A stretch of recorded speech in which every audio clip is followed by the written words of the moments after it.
Gue yakin sebagian di antara kalian semua pasti tahu seseorang yang bernama Jiang Xieqin. Atau orang-orang di internet mengenal dia sebagai Prof. Jiang. Seseorang yang mungkin nama atau videonya pernah lu lihat sekali ketika lu sedang mencari tahu berita terkait pertikaian antara Iran dan juga Israel plus Amerika Serikat. Siapa itu beliau? Kenapa disebut profesor dan apakah video-video beliau itu kredibel? Kita bakal bahas bareng-bareng di video ngopi kesempatan kali ini terkait latar belakang dan juga background story dari Prof. Jiang sendiri.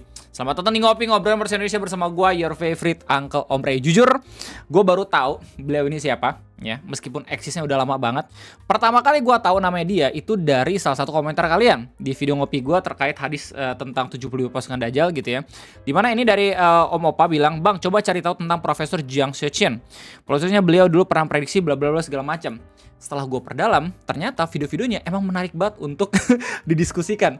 Karena beliau ini ternyata itu adalah seseorang yang pernah memprediksi kalau misalnya Trump itu bakal menang ketika election day gitu ya, ngelawan Biden yang digantikan kan jadi Kamala Harris gitu loh. Dan gak cuma itu, dia juga berhasil katanya memprediksi kalau misalnya Amerika dengan bantuan Israel itu bakal nyerang Iran. Dan ini tuh dia ngomong nggak yang dalam beberapa minggu terakhir ya, tapi videonya itu rilis di tanggal 29 Mei 2024. Bahkan videonya itu udah diberitain ya di website kayak misalnya Financial Express. Ini kalau nggak salah website India gitu ya, dengan judul Who is Jiang Xieqin? Professor a viral video from 2024 predicted Trump's return and US role in Israel-Iran war. Yang semakin ramenya lagi adalah kenapa dia dibahas di berbagai macam portal media dan juga media sosial gitu ya. Karena basically beliau itu sampai sekarang tetap ngeprediksi apa yang terjadi antara apapun yang ada di dunia gitu ya, pertikaian-pertikaian antara Rusia, Ukraina dan segala macam. Bahkan ini makin ramai lagi namanya setelah ya beneran gitu Amerika nyerang Iran, terus sekarang bagaimana nasibnya gitu. Belum prediksi, bahkan sampai tanggal 4 Maret 2026 pun dia ngebuat video baru dengan judul The Law of Asymmetry. Tapi kebanyakan orang itu lagi rame banget nyari tahu tentang dia terkait prediksinya soal the US-Iran War. Lu kalau misalnya cek di Twitter dengan nama Jiang Xieqin, lu bakal tahu kalau misalnya dia itu terkenalnya nggak cuma sekarang doang, tapi dalam beberapa tahun terakhir pun dia udah punya nama sebagai seseorang yang sering banget menganalisis sesuatu. Dia sempat ngobrol sama Sniko juga gitu ya, dia sempat diundang ke acara-acara TV gitu, berita-berita TV dan masih banyak lagi. Nah, pertanyaan terbesarnya adalah apakah beliau ini kredibel dan apakah gelar profesornya itu bener-bener gelar yang emang didapatkan lewat pendidikan formal. Lu bisa tahu sebenarnya dari beberapa artikel-artikel, tapi gue bakal coba ngutip Wikipedia. Gak usah khawatir ya, gue coba search juga gitu referensinya apakah masuk atau kagak. Nah, jadi setelah gue cari tahu, sebenarnya Jiang Xieqin atau Prof. Jiang ini dia nggak punya pendidikan formal sebagai seseorang yang sudah bergelar profesor. Ya, dia merupakan S1 di sastra Inggris ya dari Yale College di tahun 1999. Nah, tapi meskipun pendidikan formal cuma S1 sastra Inggris, yang perlu ditekankannya adalah bagaimana dia berkarir setelah kuliah menjadi sastra Inggris itu. Jadi dia bekerja sebagai guru, dia juga bekerja sebagai jurnalis, dan yang paling kerennya lagi adalah dia ini nggak cuma sekedar guru di satu tempat doang. Bahkan sempat buat program bersama dengan UN gitu ya, United Nation, dan beberapa organisasi-organisasi internasional sampai pada akhirnya namanya tuh semakin dikenal. Dia seseorang yang berkebangsaan China tapi juga sempat tinggal di Kanada gitu sampai pada akhirnya balik lagi ke Beijing kalau nggak salah, dan sekarang dia fokus untuk membuat konten dan juga ngajar. Dan kontennya sendiri itu dia coba menerangkan sesuatu yang bernama Science of Psychohistory atau pengetahuan yang menganalisis tentang masa lalu. Jadi caranya dia untuk ngasih tau ke kita adalah bagaimana masa lalu itu bisa dikalkulasikan hingga masa depan itu bisa diprediksi secara akurat.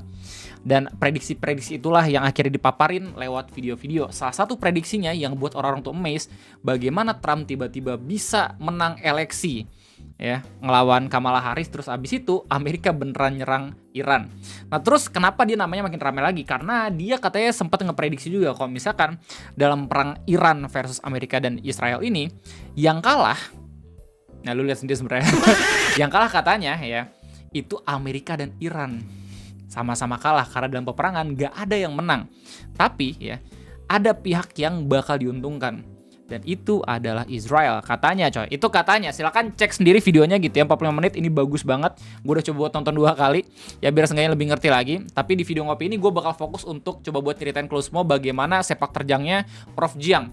Ya, basically dia ini kayak guru gembul, tapi versi internasionalnya, dan punya banyak banget pengalaman-pengalaman dalam mengajar gitu loh. Jadi bahkan menurut Wikipedia sendiri ya, dia lahir di tahun 1976. Also known as Professor Jiang or Predictive History, is a Chinese-Canadian educator, writer, historian, and geopolitical theorist based in Beijing, China. He is known for his contribution to education reform in China. Ya, dia bahkan dikenal sebagai seseorang yang bisa membuat pendidikan di China itu semakin fleksibel, particularly promoting creativity, critical thinking, and global citizenship. Jiang has been working as a history and philosophy teacher at Moonshot Academy Beijing since 2022. His course Western Philosophy have been recorded and uploaded to his YouTube channel Predictive History, where he applies structural historical analysis, game theory, and concept inspired by Isaac Asimov, fictional psychohistory to interpret and forecast major geopolitical development. Nah, nggak cuma sampai sini, tapi makin ke bawah semakin lo tahu gitu ya sepak terjangnya kayak gimana. Ini pun udah dimuat gitu ya lewat beberapa berita-berita, tapi di laman Wikipedia ini merupakan kesimpulan dari beberapa referensi yang bisa lo baca sendiri gitu ya tentang dia itu siapa. Nah, lanjut. Jiang holds Canadian citizenship. His family emigrated from China when he was young. He graduated with a distinction from Yale College in 1999, earning an undergraduate degree in English literature. Ya, jadi riwayat pendidikan terakhir yang kita tahu itu merupakan beliau adalah seorang sastra Inggris. Tapi kenapa disebut profesor? Karena basic yang pertama mungkin nama panggungnya. Yang kedua, ya katanya ya budaya Asian kalau misalnya emang sering banget ngajar, sering banget menjadi tenaga pendidik, sering banget dipanggil sensei ataupun profesor. Nah, Prof Jiang ini pun kayaknya dapat nama jadi Prof Jiang karena itu. Nah, yang paling penting sebenarnya karirnya. Kenapa pada akhirnya orang-orang tuh memperhitungkan bagaimana opini juga prediksi dia. Jiang has worked in journalism, documentary filmmaking, international development, including position with the United Nations and education reform. In 2002, he was arrested in China for illegally spying and deported. Ini beritanya masih ada ya. Nih. Oke, China media enables tyranny and corruption. Jadi gara-gara artikel ini Prof Jiang akhirnya ditahan di Cina ya. Ini artikel benar-benar ditulis sama dia, Jiang Xiaoqin, di tanggal 23 November 2017. Ya, cuman kalau misalnya kita lihat videonya sekarang, dia kayaknya udah dibebasin gitu. Oke, he has held senior administrative and teaching position at several prominent Chinese secondary school, including deputy principal Shenzhen Middle School dari tahun 2008 sampai tahun 2010, program director Peking University High School International Division dari tahun 2010 sampai tahun 2012, Tsinghua University High School, dan juga History of Philosophical Teacher Moonshot Academy Beijing. Jadi lewat data ini lu bakal tahu mungkin kalau misalkan dia berperan sebagai pendidik itu udah bukan cuma sekedar merek doang ya atau sekedar image, tapi memang beneran punya pengalaman dari beberapa puluh tahun yang lalu. Jiang advise school across China on curriculum design that emphasizes creativity, critical thinking, and global perspective. He is the author of Creative China, Chinese. Ini ada bukunya sendiri, dia nulis juga, which documents his education reform initiative. He is a researcher with the Global Educational Innovation Initiative at the Harvard Graduate School of Education, a fellow of the Royal Society of Arts, and has served on the selection committee for the Global Teacher Prize. Jadi pengalamannya terkait edukasi lewat dunia internasional itu udah bukan main-main, apalagi nama-nama besarnya ini udah langsung disebutkan gitu di Wikipedia-nya.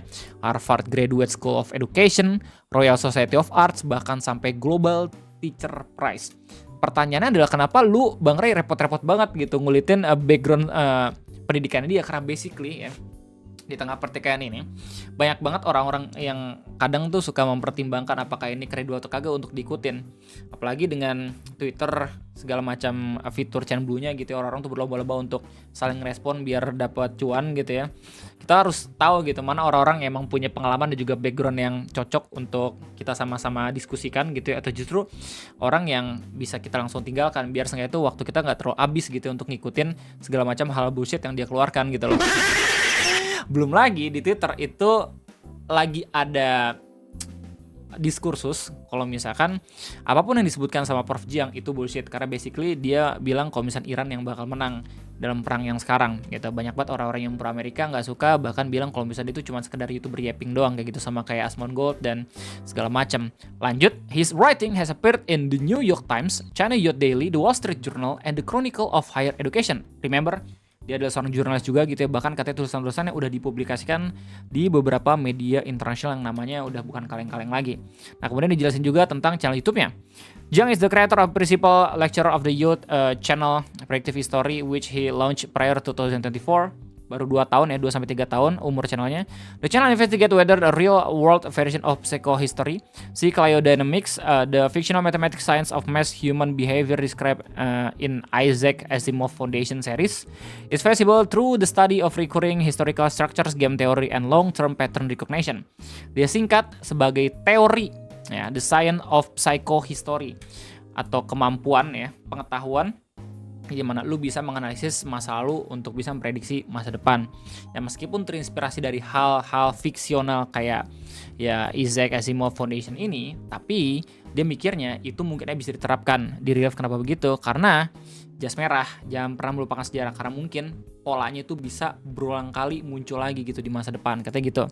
His two main series are Civilization, a series of more than 60 lectures tracing the narrative ideological evolution of human societies from prehistory to contemporary era, which particularly emphasis on the unifying and mobilizing power to transcend religious and civilization belief system. Yang kedua, Geostrategy, a series of lecturing applying historical analogies to current great power politics. Jadi basically ada dua ya jenis kontennya. Yang pertama ngomongin soal sejarah, yang kedua ngomongin soal geopolitics. Jadi begitulah kira-kira background dari Prof Jiang atau Jiang Xiuqin yang lagi ramai banget dibicarakan sama orang-orang. Ya balik lagi, kalau misalnya lihat dari analisis video-video internet yang seperti ini, meskipun emang secara pengalaman dia mungkin itu udah lebih baik dibanding kita, lu tetap boleh kok untuk nyisain sedikit ruang ketidakpercayaan, biar seenggaknya lu masih bisa skeptikal dan lu bisa nyari tahu sendiri tentang bagaimana fakta yang sebenarnya. Karena ya ini berlandasan sama seseorang doang, mungkin juga dicampur sama opini gitu, tapi penting juga dan juga seru ya. Untuk mempertimbangkan bagaimana analisis dari setiap orang-orang yang ada di internet. Seenggaknya kita tahu siapa itu dia gitu, dan ketika dia ngomongin tentang sesuatu ya semoga bisa dipertanggungjawabkan juga gitu. Ini videonya rame banget ya. Bahkan YouTuber besar kayak Daily Dose of Internet pun mampir di sini ya. Gak sedikit juga gue lihat ada beberapa orang Indonesia yang emang ngikutin. So, gimana tanggapan kalian semua? Saya akan tulis di kolom komentar. Gua rasa cukup sekian aja dari gua. Terima kasih banyak. Sampai jumpa lagi di next video ngopi. Gue undur diri. Bye bye.